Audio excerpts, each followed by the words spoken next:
ಸರಿಯಾಗಿ ತೆಗೆಯುವಂತ ಕೆಲಸವನ್ನು ಮಾಡಿದ್ದಾನೆ.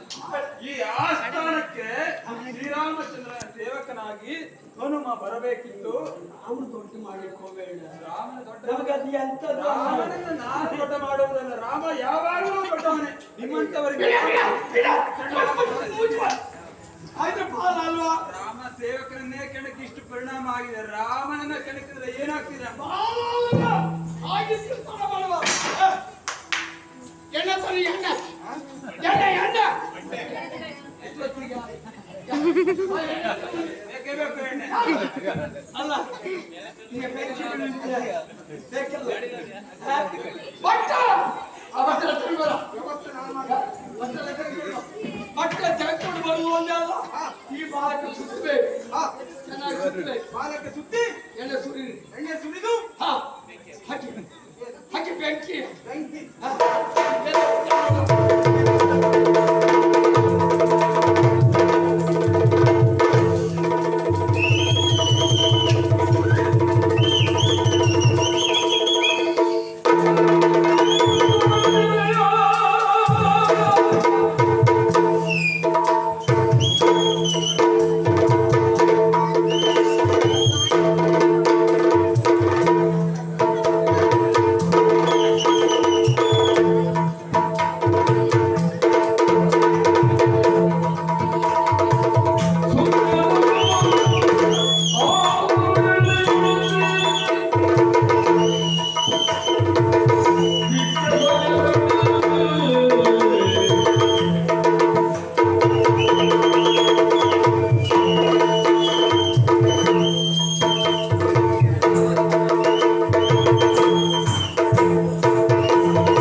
ಮಾತನಾಡುವುದಕ್ಕೆ ಇವನು ಮಗನೇ ಆಡಿಲ್ಲ ಇವನಿಗಿಂತ. ಆದ್ರೆ ಆಮೇಲೆ ಏನು ಮಾಡಿದ? ಬಾಲಕ್ಕೆ ಬೆಂಕಿ ಕೊಡಿ ಅಂತ ಹೇಳಿದ. ಇಲ್ಲಿರುವಂತ ನಾರಿಯರ ಸೀರೆಯನ್ನೆಲ್ಲ ತಂದ್ರು. ಯಾಕಾಗಿ ಬಾಲವನ್ನ ಬೆಳೆಸಿದೆ. ಲಂಕೆಯಲ್ಲಿರುವಂತಹ ಎಲ್ಲ ನಾರಿಯರ ಸೀರೆಯೂ ಕಾರ್ಯಾಗಿ ಹೋಯ್ತು. ಮತ್ತೆ ಸೀರೆ ತರುವುದು ಎಲ್ಲಿಂದ? ಆಮೇಲೆ ಅವನೇ ಆಜ್ಞಾಪಿಸಿದ, ಅಶೋಕವನದಲ್ಲಿರುವಂತಹ ಸೀತಾಮಾತೆಯ ಸೀರೆಯನ್ನು ತನ್ನಿ ಎನ್ನುವುದಾಗಿ. ಆವಾಗ ಬಾಲವನ್ನ ಬೆಳೆಸುವುದನ್ನು ಬಿಟ್ಟೆ ನಾನು. ಆಮೇಲೆ ಬೆಂಕಿ ಹಚ್ಚಿದ್ರು. ಬೆಂಕಿ ಹಚ್ಚಿದಾಗ ಏನು ಮಾಡಿದ್ವಿ ಗೊತ್ತಾ? ರಾವಣೇಶ್ವರನ ಅರ್ಧ ಮೀಸೆಯನ್ನೇ ಸುತ್ತಿದ್ದೇನೆ. ಇನ್ನು 2 ತಿಂಗಳು ಮುಖ ತೋರಿಸುವುದಕ್ಕಾಗುವುದಿಲ್ಲ.